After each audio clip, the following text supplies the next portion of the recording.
Hello, sei Charata, and I have an invitation for you. Decide now to leave the basic, the average, the regular. Get out of the culture of mediocrity. Is mediocrity offensive? Certain people are offended by the term mediocrity. They don't understand the meaning of mediocrity. They may think even that it is an offensive term. However, a visit to the dictionary would tell us that mediocrity means common, vulgar, ordinary, regular, staying within the average. To be mediocre is simply to behave in an average way and to achieve average results. To be mediocre is to settle for what is possible instead of aiming for the best in the areas that matter. Well, but, with the salary that they pay me, there is only so much that you can do. First, you do your job better, and then you expect to ask for a raise.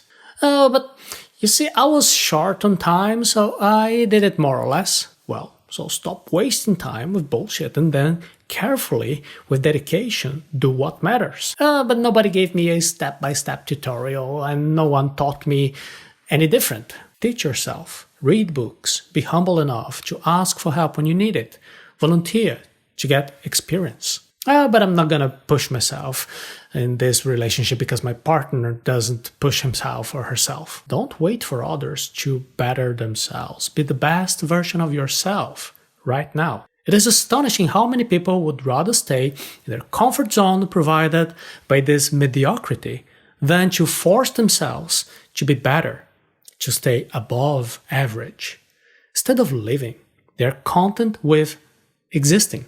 Well, stones exist, and clouds exist, and insects exist, mosquitoes exist.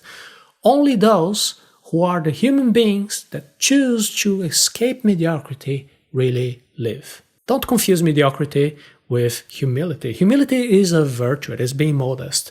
It is showing respect for the enormous possibilities and also the enormous challenges ahead of us. And you can and you should start small and humble, but you can dream big. You can have big aspirations that will lift you out of this culture of mediocrity, because a mediocre person is not humble because they don't dream big. Don't confuse also mediocrity with gratitude. Gratitude is when you're satisfied with this acknowledgement of who you are, who you already are, and also you have the acceptance that there are other possibilities ahead. You can be grateful for this very moment, for the present moment, and you can also strive for even a better future.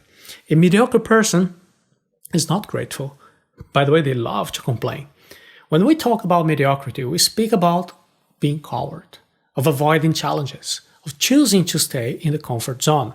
Mediocrity is the refusal to seek growth. It is being scared of everything. It is being conformist and having this mindset of saying, well, there is no point because that's the way I am. To say that is to assume that people never change, that they are static and there is no possibility of learning and growth and transformation. The mediocre person will also have difficulty in recognizing and appreciating the effort and the hard work that other people are doing, they're investing to achieve a certain transformation, a level of mastery in a certain skill. If you were to speak with these type of people, and then you show them somebody who actually has knowledge and capability in certain areas, like, you bring a great musician, you bring an exceptional athlete, somebody with a high performance, a brilliant scientist, somebody who is able to speak in different languages about something interesting. What is the reaction of the person who behaves in a mediocre way? They will say, well, that's cool, it's talent, it is luck. It is something that they are born with, that is something innate. Like the eye color. They'll say, well, she plays so well because she's so creative and she's Aquarius. He's so good at sports. He must be born with this fire in the belly. Lucky him. Must have talent with foreign languages. There is no such thing as talent. There is dedication, there is interest, there is study, there is effort. There is a deliberate investment to improve. Is mediocrity offensive in that case? Well, if you are seeking for excellence, mediocrity, it will be offensive to you. You should actively refuse to make choices that will keep you within this culture of mediocrity. How can we get out of this culture of mediocrity? Well, there are 4 steps to getting out of the culture of mediocrity there is: will, price, reflection, and action. The first thing you need to do is to awaken your will, your intention. You need to break that spell that imprisons you in this state of numbness and low consciousness. Most people that are in this culture of mediocrity, they don't even know that they are mediocre because they don't have the vision of what is the impact that they want to make. What do they want to achieve? Who they want to become?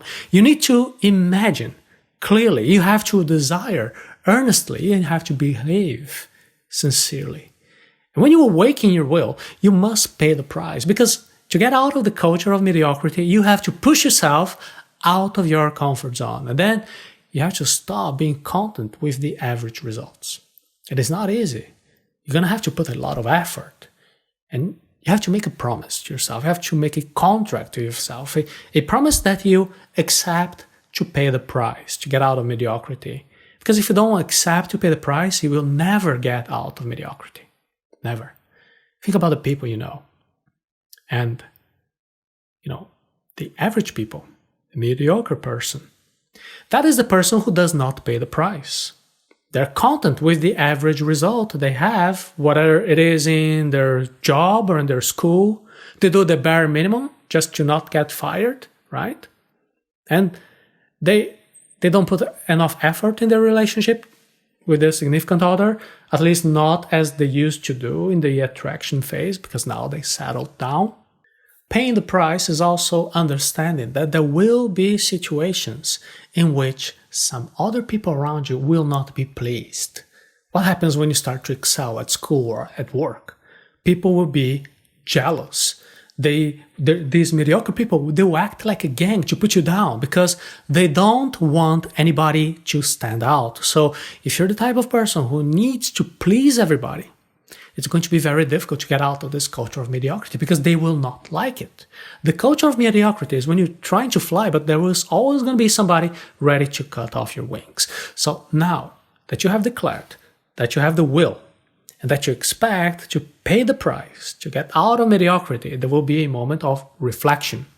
Look at yourself, look at your current situation. Are you doing the bare minimum? Are you doing your best? And doing your best is a concept related to continuous improvement. This is what we do here in Ararat Academy, in our courses, in our trainings, your continued improvement. Your best today has to be better than it was yesterday. And then next is the fourth part, which is action. And be careful here because a lot of people say, yeah, I heard about all of this, I know it. Knowing is one thing. Putting it into action is a completely different thing. Knowledge without practice will not give you any result. You have to be consistently looking for something more. And you have to be doing things, different things, to get different results. You have to pay the price.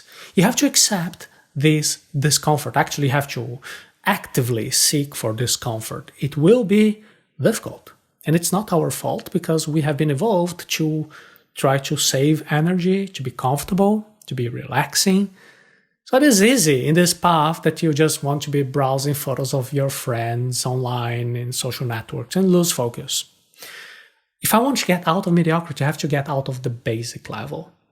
I need to consciously make an effort to make better choices. The challenge is that it is not easy to make better choices. See, if our results are a consequence of our choices, well, we just need to make better choices to have better results. But it is not always that easy. It is not enough just to say that we want it. Just take a look, for example, the number of people who say that they want to live a great love. And they marry, making promises that, all types of things, and they end up with a divorce. Look at how many people are working in jobs that they hate. They really hate. They go 40 hours a week or even more for this self-torture. Look at the people who say they want to be athletic, they want to lose weight, but at the same time they have a completely bad habits of eating, no active lifestyle. Why is that we say something, but actually we behave in a completely opposite way? Because of this culture of mediocrity. Because we say we want to improve something, and on the other side, we don't want to pay the price, we don't want to actually do it. You probably have seen people like that. They say, oh yeah, I know what I want. I know what has to be done. But when it comes to actually doing it, I get a little bit lost and confused and lazy. I leave it for later and then I end up forgetting. The people that have this type of situation, these types of problems, what they need to do, they need to raise their level of consciousness, because choices need to be conscious choices. And you can see more details on this. We have a training for that in arata.se/money taboo. For every type of choice that we make, there'll always be different types of outcomes. There's going to be an immediate level of outcome, and there's going to be also a secondary level, third level, and so on. For example, imagine I'm walking on the street and I see a candy shop, and I can continue walking, but I can also enter and get some sweets. The immediate result is that I'll have some pleasure eating those sweets. It's going to be a tasty experience, but soon afterwards I may feel guilty if I didn't want that. And if I create this habit, an exaggerated habit to be always eating a lot of those sweets, I may gain weight, I may become obese, I may have all types of problems. So imagine another situation. I ignore the sweet shop, and instead of that, I go to the gym. What is going to be the immediate result? I'll be with a lot of pain, I'm going to be tired, I'm going to be sweating. But if I make this into a repeated habit, I will have a healthier body, probably going to have also a healthier mind, a more balanced life. The immediate level is that which is most obvious to us.